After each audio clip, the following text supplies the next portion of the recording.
पिछले कुछ दिनों से हम आपको चीन के बारे में बता रहे हैं। चीन सिर्फ सीमाओं पर ही घुसपैठ नहीं करता, बल्कि वो लोगों की जीवन शैली में भी घुसपैठ करना जानता है। चीन की कुछ अच्छी बातें भी हैं, चीन की कुछ बुरी बातें भी हैं। कुल मिलाकर चीन एक ऐसा मॉडल है जो पूरी दुनिया देख रही है, कई बार उसकी सराहना भी करती है और कई बार आलोचना भी करती है। हमारा ये मानना है कि चीन की जो बुरी चीज़ हैं उन्हें एक्सपोज करना चाहिए। चीन की जो बुरी आदतें हैं, बुरी मंशाएं हैं, उनका विरोध करना चाहिए और चीन से जहां कुछ सीखने की बात है तो वहां से सीखना भी चाहिए। उदाहरण के लिए, जो मोबाइल फ़ोन आप इस्तेमाल करते हैं उनमें से ज़्यादातर मोबाइल फ़ोन चीन में ही बनते हैं। बहुत सारे मोबाइल फ़ोन एप्लीकेशंस भी चीन में ही बनी होती हैं जिनका आप इस्तेमाल कर रहे हैं। इसी तरह दिवाली पर जिन लाइट से आप अपने घरों को सजाते हैं उनका निर्माण भी चीन में होता है। कुल मिलाकर सुबह से लेकर शाम तक आप अपने जीवन में चीन की इसी घुसपैठ का सामना करते आ रहे हैं वर्षों से। अपनी मर्जी से और खुशी खुशी आप इस घुसपैठ को अपने जीवन में होने दे रहे हैं, जिससे अगर आप चाहें तो आप रोक भी सकते हैं अगर आपने प्रण ले लिया। लेकिन अब समय बदल रहा है, भारत आत्मनिर्भर बनने की तरफ बढ़ रहा है। इसे आज आपको उदाहरण के जरिए समझना चाहिए। आपको जानकर हैरानी होगी कि करीब 3 महीने पहले जब भारत में कोरोना वायरस की शुरुआत हुई थी, तब N95 मास्क और PPE किट्स का देश में कोई उत्पादन होता ही नहीं था या फिर नाम मात्र का उत्पादन था। लेकिन आज स्थिति है कि भारत PPE और मास्क उत्पादन में पूरी दुनिया में दूसरे नंबर पर है। भारत में 600 से ज्यादा कंपनियां PPE किट्स अब बना रही हैं। हर रोज 4.5 लाख PPE किट्स और 3 लाख N95 मास्क बन रहे हैं, जिसकी वजह से इन चीजों के लिए चीन पर निर्भरता पूरी तरह से अब खत्म हो चुकी है। अब हम आपको उत्तर प्रदेश में मेरठ के उस गांव में लेकर जाना चाहते हैं जहां महिलाओं का एक समूह मास्क उत्पादन में देश को आत्मनिर्भर बनाने के मिशन में जुटा हुआ है। गांव की महिलाओं को यह आइडिया चीन में मास्क बनाने वाली एक फैक्ट्री का वीडियो देखकर आया।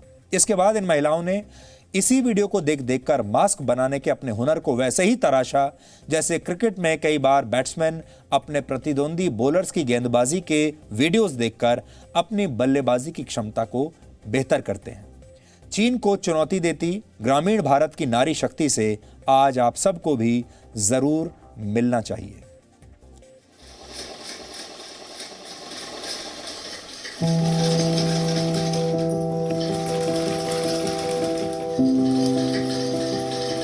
हम सब जानते हैं कि देश इस वक्त एक कठिन दौर से गुजर रहा है और परीक्षा की इस घड़ी में हर रोज एक नई चुनौती हमारे सामने आती है। लेकिन रूरल इंडिया, खासतौर पर ग्रामीण भारत ने एक बार फिर ये तय कर लिया है कि मुश्किल की इस घड़ी में वो देश को अकेला नहीं छोड़ेगा, देश को थाम के रखेगा। और वैसा ही कुछ तय किया है मेरठ के इस गाँव ने, जहाँ कुछ महिलाओं के समूह ने बस एक वीडियो देखने के बाद ये तय किया कि अभी देश को उनकी बहुत जरूरत है। आगे आई और अब देखिए क्या कुछ कर रही हैं वो इस देश के लिए।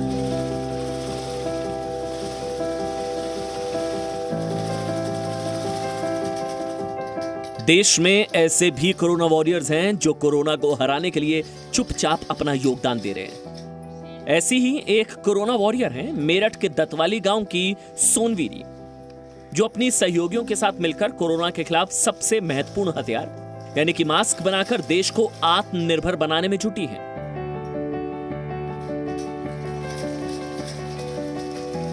ज़्यादातर मैं कोई सीरियल वगैरह नहीं देखती हूँ, मैं समाचार देखती हूँ।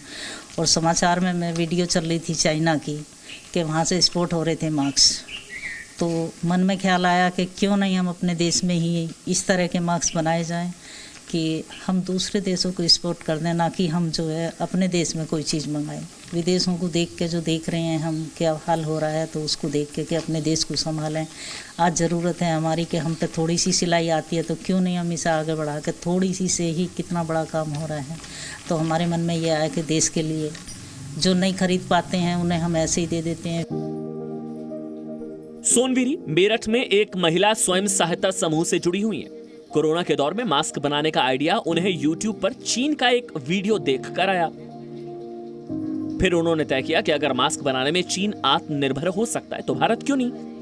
बस उसी वक्त उन्होंने तय कर लिया कि कोरोना के इस मुश्किल वक्त में वो देश के काम जरूर आएंगी। वो मास्क बनाने के मिशन पर निकली और कारवां जुड़ता चला गया। हमारे दिमाग में ये बात आई न्यूज़ देखने के बाद कि अगर देश में एक इंसान को भी मास्क नहीं मिला और उसको उसकी वजह से दिक्कत हो गई कुछ, तो कहीं ना कहीं उसके जिम्मेदार हम भी हैं। अगर हम ये काम कर सकते हैं, हम नहीं कर पाए तो उसके जिम्मेदार हम अपने आप को मान के चले। तो हमने फिर थोड़ा थोड़ा स्टार्ट किया, हमारे मास्क बिकने भी स्टार्ट हो गए और जिनको ज़रूरत होती थी हम उनको ऐसे भी दे देते थे कि किसी को भी ये बीमारी ना सता पाए।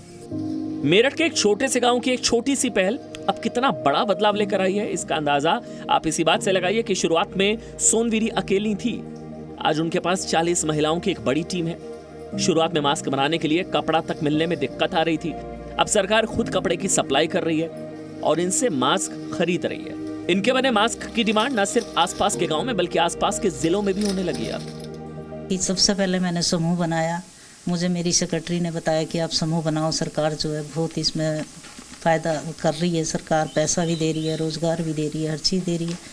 हम इससे जुड़ गए और जुड़ने के बाद में जब हम जुड़े तो हमने चाहा कि क्यों नहीं सबको फ़ायदा हो और सब महिलाएं जुड़े। फिर अब जब ये कोरोना चला है तो उसमें हमने सोचा कि क्यों नहीं सब मिल के हम मास्क का कार्य करें और एक अच्छा काम करें कि जो है आसानी से कर भी लेंगे। फिर हमें दिक्कत आई, हमें कपड़ा नहीं मिल रहा था, सब लॉकडाउन हो गया था, तो हमें जो है ऐसे ही हम चलते रहे। तो बीच में आप जैसे भाई मिले, उन्होंने हमें सपोर्ट करा। आज कपड़े की हमारे पास भरपूर मात्रा में कपड़ा भी है, लास्टिक नहीं मिल रही थी, लास्टिक भी है, आज सब चीज़ें हमें मिल रही हैं तो हम बना रहे हैं। अभी कल मेरे पास एक ऑर्डर आया था कि बहन जी आप हमारे मास्क बनवाओ, हमें 5,000 10,000 मास्क बनवाने हैं। सरकार को अब तक हमने जो है 5,000 मास्क दे चुके हैं यूपी गवर्नमेंट जी। और आगे क्या विचार है, इस काम को कितना आगे ले जाने का विचार है? बस ये और तो लोगों को जोड़ना है और महिलाओं जी, को जोड़ना है और समूहों को जोड़ना है, आगे क्या प्लान है आपका? आगे यही प्लान है कि हमारे गांव का नाम हो और हमारे गांव में इस तरह के काम हो कि कोई भी खाली ना रहे। बस मुझे इसी बात का है कि जो करने लायक हैं, जो हुनर लिए पड़े हैं, वो खाली बैठे हैं तो बड़ा दुख होता है, क्योंकि उनका हुनर जो है आगे आए निकल के। जैसे अभी ये देखो कितने प्यारे मास्क बना रहे हैं, एक भी मतलब ऐसे जो चाइना मशीन से बना रहे हैं ना, मशीन में निकल रहे हैं, वही सेम प्लेट हमारी मशीनों से निकल रही हैं, आप देख रहे होंगे। कोरोना के इस दौर में नकारात्मक सोच रखने वालों को ये महिलाएं संदेश दे रही हैं, संकट की इस घड़ी को अवसर में कैसे बदला जा सकता है। और ये काम वो सिर्फ अपने या अपने परिवार के लिए नहीं कर रही हैं। कोरोना से संघर्ष करते हर नागरिक को मास्क उपलब्ध करवाना अब इनका लक्ष्य है। मैं घर से काम कंप्लीट करके और फिर यहाँ पे आके सोचती हूँ कि मुझे एक्स्ट्रा टाइम मिलना चाहिए जो मैं देश के लिए कुछ कर सकूँ, मैं भी आगे बढ़ूँ और मेरा देश भी आगे बढ़े। इसलिए मैं मास्क सिलती हूँ और उनकी पैकिंग करके और फिर कोशिश करती हूँ कि वो हर किसी को मास्क मिले, क्योंकि कुछ लोग होते हैं कि उन्हें नहीं मिल पाता। इस समय जो गरीबी आ रही है, रोज़गार नहीं है, तो उस वजह से किसी पे पैसे नहीं है, तो उसके लिए भी हम हेल्प करते हैं कि हर किसी को मास्क मिले। और ये कोरोना जो वायरस फैला है कि ये आसानी से वो ख़त्म भी नहीं होगा, तो लंबे समय तक मास्क की ज़रूरत होगी। तो हम कोशिश करते हैं कि ये काम बढ़े और प्रत्येक व्यक्ति को मास्क मिले। ये हमारे गांव के गर्व की बात है जी, एक एक बच्चे, एक एक बुजुर्ग की सबके लिए। और ये पहले डिस्ट्रिक्ट लेवल पे चला, फिर उसके बाद देश भर में ये जो है हमारा गांव प्रसिद्ध हुआ है। काम के आसपास के जितने भी गांव हैं वो भी काम मांगने के लिए हमारे गांव में आते हैं। और ये छोटे छोटे से यूनिट से शुरू किया था, वो भी आगे आगे बढ़ता चल रहा है। ये महिलाएं सिर्फ मास्क नहीं बना रही है बल्कि आत्मनिर्भर भारत का भी निर्माण कर रही हैं और चीन पर देश की निर्भरता को कम करने में अपना योगदान दे रही हैं। हम में से बहुत सारे लोग इस बात को मानते होंगे कि विगत कई वर्षों में जब से हम इस धरती पर आए और इस देश में जन्म लिया, तब से इस देश ने हम लोगों को बहुत कुछ दिया, हमारे जीने के लिए, हमारे परिवार के लिए, हमारे आगे बढ़ने के लिए, हमारे करियर के लिए, हमारे विकास के लिए। और जीवन में ऐसे मौके जब आए कि आपको देश को कुछ वापस करना हो, आपको देश को कुछ देना हो, तो वैसे दौर में, वैसे समय में अपने कदम हमेशा सबसे पहले आगे बढ़ाने चाहिए। इस बात को याद करके कि आज तक देश ने हमें संभाला है, आज हम सबको मिलके देश को संभालने की बारी है। अपने सहयोगी कमल खान के साथ अमित प्रकाश, जी मीडिया, मेरठ। नया जी न्यूज ऐप अब बेहतर फीचर्स के साथ हिंदी अंग्रेजी के साथ साथ देश के अन्य भाषाओं में भी भारत और दुनिया की तमाम खबरों का अनूठा कलेक्शन। अपनी पसंद के मुताबिक सेट करें होम स्क्रीन पर अपने फेवरेट सेक्शन। साथ ही हमारे एडिटर्स द्वारा चुनी हुई दिन की बड़ी और खास खबरें। देखें जी न्यूज लाइव कभी भी, कहीं भी, मनोरंजन और सूचना से भरपूर वीडियोस,